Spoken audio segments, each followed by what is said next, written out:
O vídeo de hoje traz um dado bastante curioso. Você sabia que existe um horário em que você pode ter uma chance maior de quebrar um recorde olímpico? Se você quer quebrar um recorde olímpico, presta atenção nesse vídeo, eu vou dar a dica.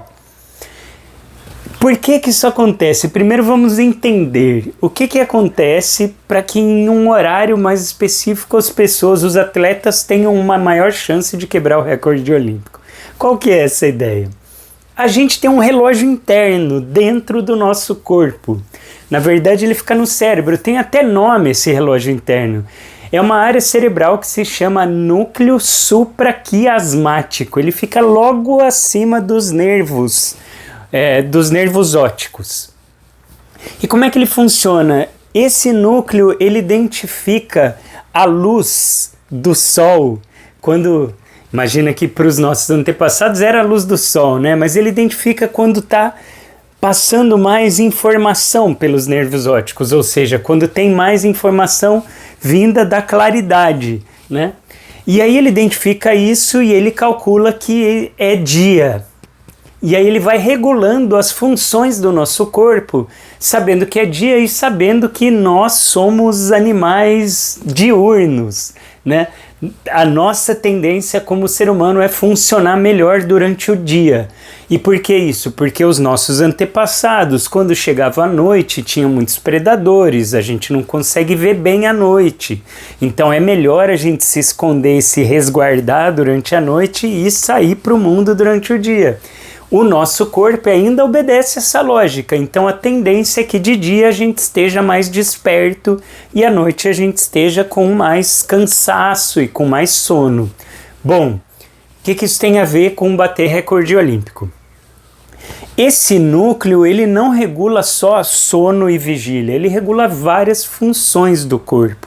Inclusive os hormônios que estão em circulação no nosso corpo em determinado momento acabam sofrendo muita influência do núcleo supraquiasmático. O núcleo supraquiasmático, por exemplo, influencia a hora que a gente vai sentir fome, vai influenciar o nosso humor.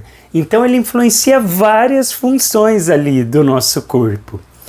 E aí, com essas diferenças que tem nos níveis hormonais, os cientistas identificaram que tem um horário ali que o nosso corpo tem uma tendência de estar mais ativo. Então lembra que uma das coisas que o núcleo supraquiasmático faz é avisar o corpo inteiro para ficar mais em atividade. Por exemplo, falando, ó, tá de dia, né?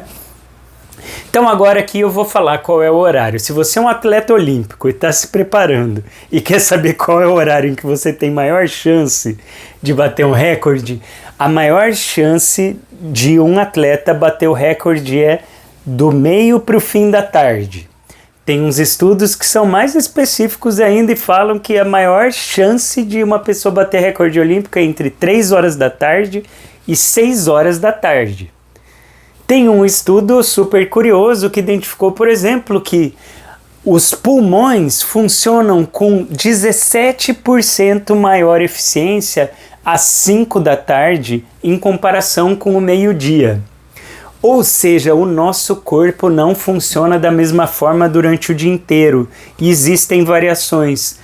E existem variações individuais. É claro que os cientistas vão identificar das 3 às 6 da tarde, isso não significa que é para todo mundo, não é todo atleta que funciona super bem das 3 às 6 da tarde. Existe uma tendência maior, dados os níveis hormonais, da média das pessoas, a mesma coisa do pulmão, sobre o qual eu falei, né? 17% de maior eficiência às 5 da tarde em comparação com o meio-dia. Mas é lógico que cada organismo funciona de um jeito, cada indivíduo funciona de um jeito. Mas é curioso a gente saber que existe uma diferença ao longo do dia e existe uma tendência a nós ficarmos mais ativos, o organismo mais excitado entre meio e fim da tarde. Esse assunto não foi exatamente sobre psicologia, mas influencia muito a psicologia, porque isso tem a ver com o nosso nível de atividade ao longo do dia. Então, tarefa de casa para vocês profissionais de saúde e para as pessoas em geral. Conheçam o seu relógio biológico e procure identificar quando é que você está mais ativo, quando você está mais desperto. O mesmo vale para você identificar para os seus pacientes, né? Aquele seu paciente em específico. Como é que ele funciona? Quando ele costuma estar mais ativo? Quando que funcionam mais as coisas para ele, né? Quando eu costumo perguntar para os meus pacientes, quando que seu nível de vitalidade está mais alto, né? Quando você sente mais energia? São perguntas que você pode fazer para o seu paciente conhecer um pouco mais sobre a rotina. Isso pode ajudar muito em várias das nossas intervenções. Logo mais a gente volta com outro vídeo sobre saúde, atividade física, exercício, psicologia, humores e os nossos relógios internos. Um abraço.